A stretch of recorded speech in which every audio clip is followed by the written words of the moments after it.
Hello everyone and welcome again to my channel. So, tuloy ulit tayo sa UCSP natin. So, now my topic is about economic institution.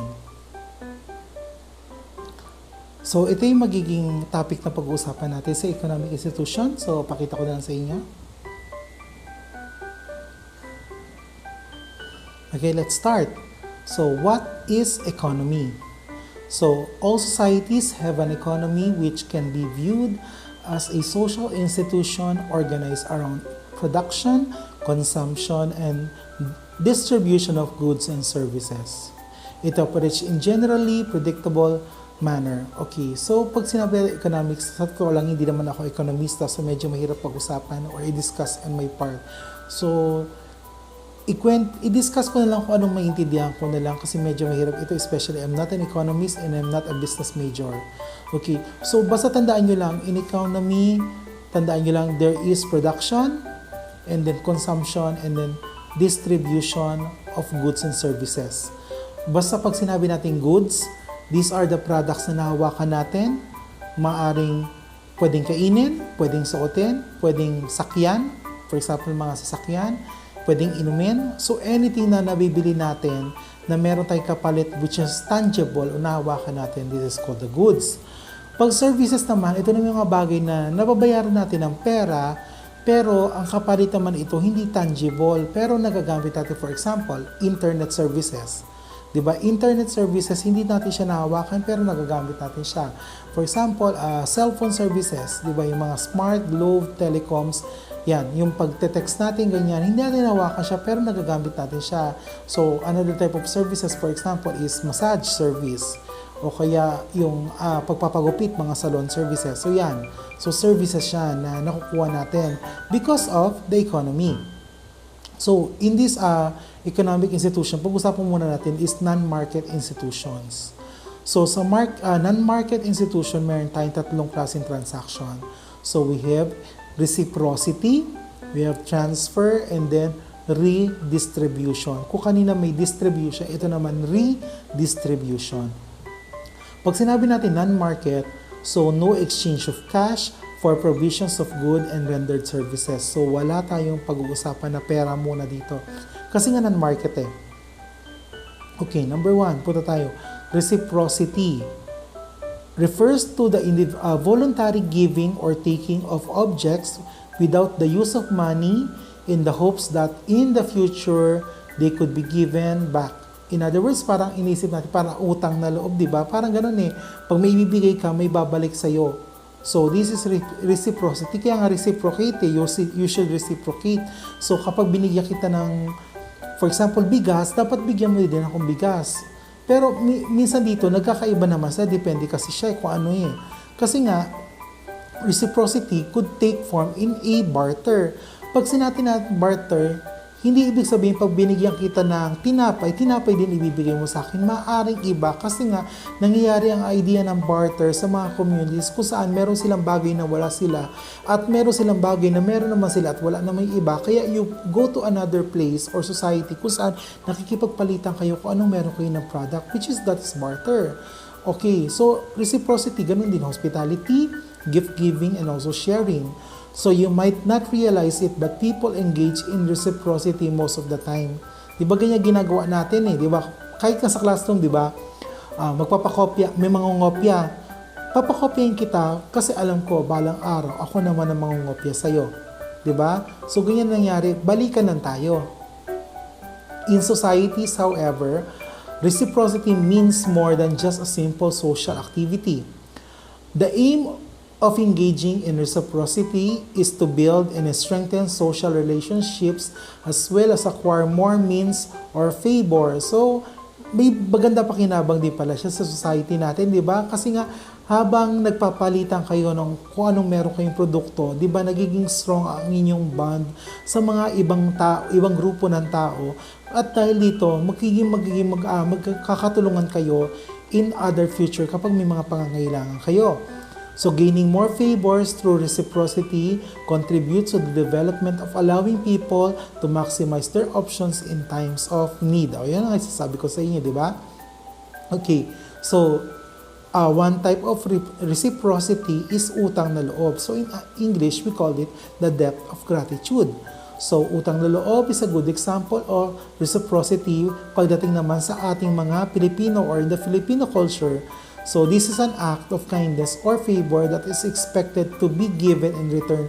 Wala tayong batas pagdating dito, pero parang we are expecting na kapag may binigay ako sa iyong tulong, parang naghihintay din tayo ng tulong na babalik sa atin sa future. Kaya nga nagkakaroon tayo na walang utang na loob kapag hindi mo ito ginawa, di ba?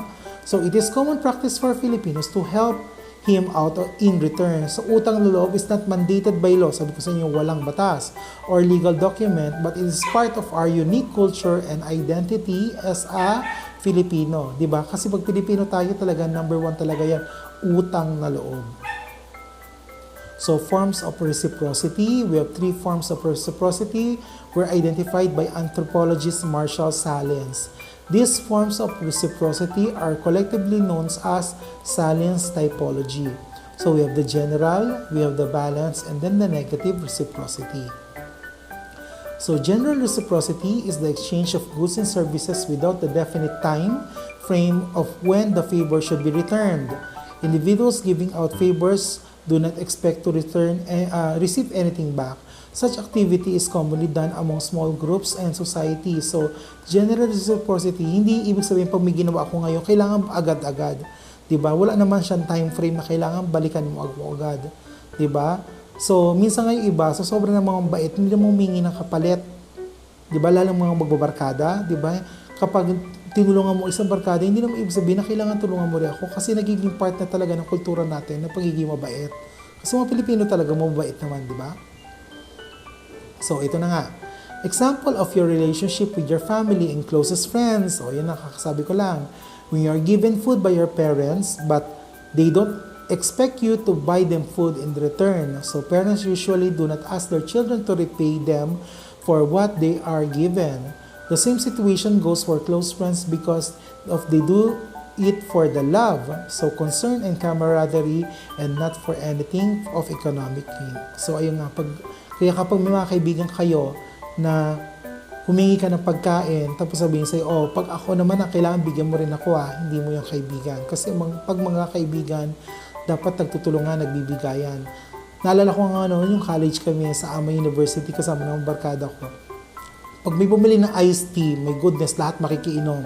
Pag may bumili ng chippy, wala pang 5 minutes, ubos na kasi nga lahat makikain. Pero hindi naman ibig sabihin na kailangan gawin din nila yun sa'yo. Pero ganun talaga kapag may nagbukas ng pagkain sa isa, lahat talaga nakikihingian. Kasi nga, friends.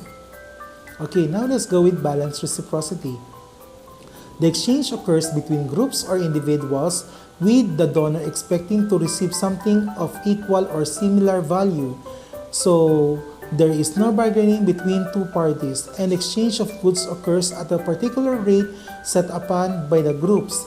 There is pressure to give back the favors at a specific point of time. Balanced reciprocity demands time reciprocation that when favors are not received by the donor, they could refuse to continue giving out favors. So, pag sinabi natin balance, ito talaga yung may give and take. Diba? Kung anong binigay ko sa iyo, kailangan nang babalik sa akin same value kahit papano, 'di ba?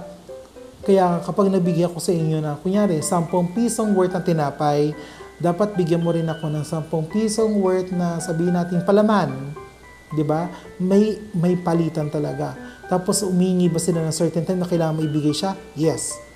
Kasi nga, ito na yung idea na kapag market na tayo, pag may binigay ako sa pera, kailangan may babalik sa akin product. Pero dito hindi, product to product ang palitan niya. Kasi nga, balanced reciprocity. So, in pre-industrial society, balanced reciprocity is usually organized through trade agreement. So, yun na nga, pag trade talaga, may palitan na yan. So, this would mean that one member of a group has designated partner in another whom he or she chooses to trade goods with. The pair is responsible for organizing the terms of exchange, but no bargaining would still occur. Pag sinabing bargaining natin, ito yung idea na tumatawad na pwedeng pag bibigyan mo ako ng worth 100,000, pwedeng 80,000 na ibigay ko sa iyo, which is hindi divided. No bargaining. Kailangan equal na equal ang palitan dito. walang lamangan, sabi nga nila. Okay, so pagdating dito, punta tayo sa barter. Kasi kanina utang na loob pinag-usapan natin. So pagdating dito sa sa balanced reciprocity, pasukin natin dito yung barter. So barter is an act of trading goods or services between two or more parties pero hindi gumagamit ng pera. In essence, bartering involves the provisions of one good or service by one party in return of another good and services from another party. So ayun nga yung barter system. Palitan talaga siya. Okay, now let's go to the last kind of reciprocity, which is the negative reciprocity. This happens when groups try to maximize their gains while giving as little as possible. They are motivated by the desire to acquire the large number of goods using minimal resources. Ito na yung utakan masyado di ba? Babaratin kita para ang ibibigay ko sa iyo konti lang pero malaki ang babalik sa akin. Ganito yung ginagawa natin ngayon, lalo na pupunta ka sa Divisoria, di ba? Babaratin mo. Pero dito, tandaan nyo, wala pa tayong pera. Diba? So, kukunti lang ibibigay ko sa iyo, pero ang habol mo, malaki ang makuha mo. So, in pre-industrial societies, negative reciprocity is important, especially when groups need to acquire products that are not easily accessible to them. In common terms, group could import products that they need from another group, and in order to reduce the favor, barters and bargaining or tawad occur. So group would maximize their groups would maximize their resources to gain favorable outcomes and products from their goods. So ito yun ang nalalamang na talaga. Okay, now, punta naman tapos na tayo sa reciprocity. Let's go now with transfer. So, a redistribution of income that is not matched by actual exchange of goods and services. So, pag sinabi natin transfer, one good example is donation. So, donation or financial assistance from a richer relative or kung sino mang makakatulong sa iyo, or farm subsidies na galing sa gobyerno. Ayan. So, transfer of productive assets due to inheritance could qualify as transfer payments. So, pag transfer, again, we're not talking about money. For example, binigyan ka lang ng lupa, binigyan ka ng mga produkto, di ba? May nag-donate sa'yo, di ba? Ayan. So, we call that transfer. Okay, now let's go with the last type of dito sa topic natin. So, tapos na tayo sa unang dalawa. Now, let's go with redistribution. Pag distribution kasi, meron ka, ibibigay mo siya sa lahat. Distribution. But redistribution is different. So, redistribution occurs when individual goods or services are pulled together by a central authority to be used at a later time. The central authority may refer to a regional collection point or a storehouse or the national capital. Redistribution collects goods from individuals in a community to be kept by a central authority which will be used in the future by the same group. Okay, ganito lang idea niya. Kailangan nating mangolekta. Kunyari, for example, ang community ko, ang aming produkto is palay. So, gagawin namin, kapag meron kayong mga produkto, meron tayong isang taguan kung saan lahat ng mga produkto natin palay, pagkasama-samahin natin doon. Okay, pero bibigyan pa rin naman kayo ng parte nyo, pero kailangan meron pa rin parte na para sa lahat.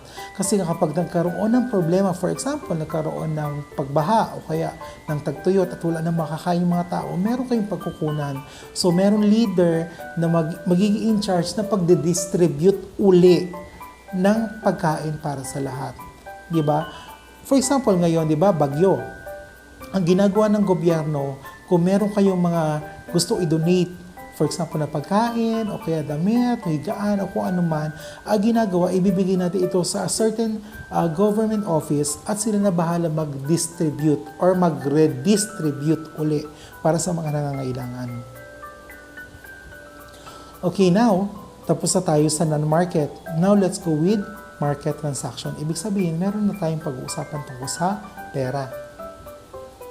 In market economic terms, refers to a bigger setting where buyers or sellers simultaneously trade or exchange goods or services. Market could simply imply a global setting where states engage in market transactions to exchange goods or services. Pero dito, mayroon na tayong tinatawag na pera. So, ang market, pwede siya isang lugar kung saan nakakapalitan ng mga goods and services with pera. Pero ang market could also be a place kung saan, for example, even sa internet, may market na rin sa internet, di ba? Hindi kinakailangan physical na ngayon. Kasi nga, dahil high-tech na tayo ngayon, even for example, Lazada, di ba? Lazada could be our market na pwede natin tawagin. Kasi nga nagkakaroon na ng exchange, lalo na ngayon, meron ng online money tayo. In a market exchange, at least two people should be involved. One who has the product and the other one who has the money. Using a system of barter or bargaining, the two individuals agree upon setting a specific price for a specific quantity of the product. Kaya nga diba sa mga palengke, nakikita natin yan. May produkto na nakailera sa kalsada, tapos ikaw na mamimili, pupunta ka doon, at may kapangyarihan ka as mamimili kung bibili mo siya o hindi. Depende kung okay ba yung produkto or okay din yung presyo na mapagkakasunduan ninyo. So thus, all forms of market exchange would require a following. Kailangan merong medium of exchange. You have a rate at which products are exchanged for money. Then parties who are involved in the exchange, which is the buyers and also the sellers. So again, kailangan may lugar, for example, palengke or tindahan. Tapos, magkano ba yung produkto at yung pera na gagamitin at syempre yung dalawang tao na mag-uusap tungkol sa produkto na yan. Elements of market transactions. In understanding market transactions, it is important to also finalize yourself which the elements that make up market exchanges. Note that these elements are important in balancing the economy. Okay, so ano yun? Number 1, kailangan natin ng money or pera. It consists of objects that serve as means of exchange for goods and services. So, kailangan may value yung pera natin, di ba? Kasi yun yung bagay na makagamit natin para makabili tayo ng mga product. Kung may pera tayo, kailangan meron din presyo or price. So, it is the amount required or agreed upon by exchanging parties. It is the amount of money used in exchange for a certain product. Kaya ay yung sinaset na presyo ng tindera kung saan pwede kayong mag-agree ng presyo na yan para bayaran nyo at mukhang mga service o kaya ng goods nila. Then, ito sa economics talaga to, supply and demand. Supply refers to the quantity of goods or services that are available to sell at a given price of a period of time, while demand refers to quantity of goods or services that consumers are willing to purchase at a given price and also the time period. Sa economics, meron tayong law of supply and demand. Although hindi ko siya i-discuss dito kasi wala naman talaga siya dito. Pero kapag mostly pag mababa ang demand, walang halos bumibili, walang masyadong bumibili, bumababa ang presyo ng bilihin. Pag mataas ang supply, tapos walang demand, So, pag mataas ang supply, walang demand, mababa ang presyo. Pag mataas ang supply, marami ang demand, tumataas, medyo okay lang siya, nag-i-equal. Pero kapag mababa ang supply, pero ang taas ng demand, for example, nagka-tuyot, walang tubig. Ang konti ng tubig, pero ang daming gusto bumibili. Ang ginagawa mga nagtitinda, tinataasan siya. Kaya nga may connection ang supply and demand. So, mataas ang supply, mababa ang demand, mababa ang presyo. Mababa ang supply, tapos mataas ang demand, mataas ang presyo. Okay, now let's go with the market and the state. The government or the state needs to foster economic growth to provide a good standard of living to its citizens. At the same time, market exists because of an economic activities done by the state. As such, would easily include the market and states are dependent on each other. This interaction between the states and the markets opens up the field of international political economy. Kaya ang gobyerno hindi pwedeng hindi sumasama sa idea ng market. Di ba? Lalo na kapag tumataas ang presyo ng mga bilihin ng pangangailangan ng tao, pumapasok na dyan ang gobyerno na kailangan kontrolin niya yung mga price control. Lalo na ngayon sa panahon ng, for example ngayon, di ba, bagyo, hindi pwedeng basta na lang taasan ng presyo ng mga pangangailangan ng mga tao. Kailangan papasok dyan ng gobyerno kung saan titingnan niya kung overpricing naman ang mga tindera natin. Okay, so now let's go with the types of state according to market roles. Relationships between the state and market vary in terms of degree of interdependence. The state plays different roles in relation to marketplace. There are at least 3 types of states depending on the role of relationship to the market. So meron tayong laissez-faire, we have the interventionist or developmental state, and then we have the welfare state. Laissez-faire. So this is derived from the a French word which means to leave alone. According to the principle of laissez-faire, the economic functions best when the government does not intervene through regulations, subsidies, privileges, and other types of intervention. The laissez-faire state, therefore, completely does not have any role in managing the market. So tandaan nyo lang, pag laissez-faire, hindi nakikialam ang gobyerno. Yun lang yon. The second one, interventionalist or developmental state. This is the state that intervenes in the market and sets directions and pace of economic development that will bring about economic development.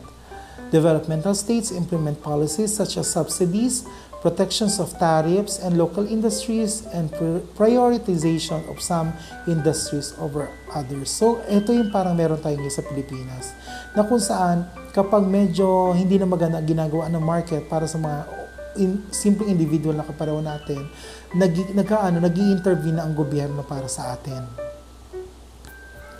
In these type of states, the state and the market are closely intertwined, and their relationship is managed by a special bureau or department that coordinates the developmental efforts of the state of the economy. And the last is welfare state.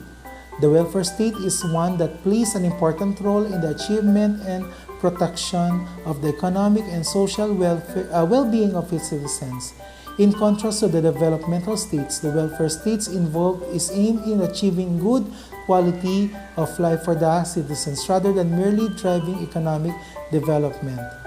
Examples of the programs of welfare states are the provisions of health services, low-cost housing, and basic education. Within the welfare state, the government itself is not the only actor tasked in providing welfare, but businesses and organizations may also contribute to providing welfare services. Various forms of state-market relationships can bring about different effects on the lives of the citizens in their country. Sana all. Ayan, ang ganda ng welfare state.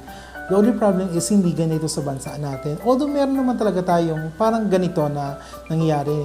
Kaya lang, mostly meron ito, for example, Canada, United States, and even European countries, kung saan talaga, pag pumunta ka doon, magkasakit ka, wala kang babayaran. Ang gobyerno na bahala sa iyo. For example, in Canada, ganun nangyayari. Mawalan ka ng trabaho, the government can help you. Dito mawalan ka ng trabaho, my goodness, good luck na lang sa iyo, di ba? Kaya ito, if you want to experience a welfare state, yan, mag-ipon na kayo, pakapunta na kayo sa mga ganitong bansa. Kasi nga, dito ito yung masarap dito mabuhay, masarap dito magkasakit, ganoon din, masarap din mamatay kasi nga lahat na provided na sa iyo. Okay, so that's my topic for today. So maraming salamat ulit sa nanonood, and if you like my video, please give it a thumbs up. So again, itong mga videos na to, these are just compiled lectures from different sources na nakikita ko sa books and also from the internet. So if you are a teacher tas gusto niyo ng copy ng lecture ko, you can message me through my Facebook, tapos pakilala na lang kayo at ask na lang kayo kung anong topic ang gusto niyo isend ko sa inyo through email. Sana Google yung Gmail yung email niyo para kasi medyo malaki yung mga files namin. Okay?